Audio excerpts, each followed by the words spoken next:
অবশ্যই ভালো লাগছে। বাড়ি ফিরে আমি একটা রেহাই পাচ্ছি, যে নিঃশ্বাস একটা, যে হ্যাঁ আমি আমার নিজের দেশে আছি, ওই সব থেকে দূরে, ওই সব ঝামেলা থেকে দূরে।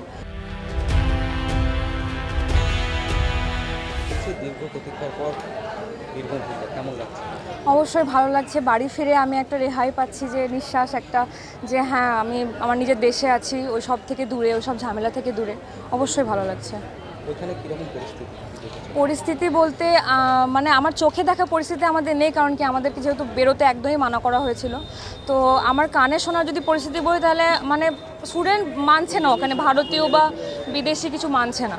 অ্যাটাক করার সময়তে ওরা কিছু শুনছে না, মানে দেখছে না যে ভারতীয় কি বিদেশ, মানে বাংলাদেশি যারা দেখছে না।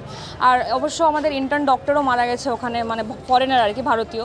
তো এইটার জন্য আমাদেরকে যত তাড়াতাড়ি সম্ভব বাংলাদেশ মানে ছেড়ে চলে যাওয়ার জন্য বলে, যার জন্য আমরা আজকে এখানে আছি আর কি। কীভাবে ফিরলে বাংলাদেশ? আমরা ফিরলাম আগরতলা বর্ডার পার করে, আমাদেরকে ওখান থেকে কলেজ থেকে পুলিশ মোতায়েন করে পার করিয়ে, আর ত্রিপুরা গভর্নমেন্ট আমাদেরকে ব্যবস্থা করে দিয়েছিল থাকার জন্য আগরতলাতে। আর তারপরে আমরা গতকালকে সকালবেলায় আমরা এই ট্রেন ধরেছি, কাঞ্চনজঙ্ঘা এক্সপ্রেস আর কি। এখানে কী নিয়ে পড়াশোনা? আমি ওখানে MBBS করছি, ডাক্তারি পড়াশোনা করছি। কত বছর চলছে? আমার 3rd ইয়ার এখন। চলে আসতে হলো, আবার কি ফিরে যেতে হবে?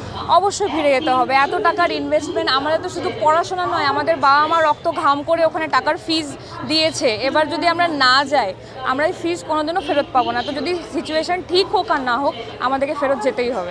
কলেজ খুললে আমাদেরকে যেতেই হবে পড়াশোনার জন্য। ওখানকার সরকার কীভাবে সাহায্য করে? ওখানকার সরকার আমাদের ভারতীয়দের জন্য আমার মনে হয় না কোনো সাহায্য আমি পাইনি, তো বাকি আমার জানা নেই। কিন্তু আমাদের ওই ইন্ডিয়ান যে হাই কমিশন আছে, উনি আমাদের মানে ফরেন স্টুডেন্টসদেরকে বেরোনোর ব্যবস্থা করে দিয়েছিলেন শেষের দিনে আর কি, বাস এতটুকুই। বলছি, এই যে মেয়ে ফিরে এলো বাংলাদেশ থেকে, কেমন লাগছে? খুব ভালো লাগছে। কতটা আতঙ্কে ছিলেন? একদম কতটা আতঙ্কে ছিলেন? আতঙ্কে ছিলাম, প্রচণ্ড আতঙ্কে ছিলাম। যোগাযোগ হয়েছিল মোটামুটি 3 দিন আগে থেকে, মানে নেটওয়ার্ক মানে আমাদের ওখানে তো সব বন্ধ করে দিয়েছে, কিন্তু আমাদের এখানে জিও সিম ছিল বলেই আগরতলা থেকে যোগাযোগ হচ্ছিল।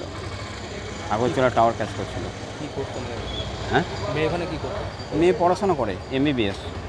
এই যে 3 বছর পর ফিরে আসতে, মানে 3rd ইয়ার কমপ্লিট করে ফিরে আসতে হলো, আবার হ্যাঁ, যেতে হয়, তাহলে কি পাঠাবেন?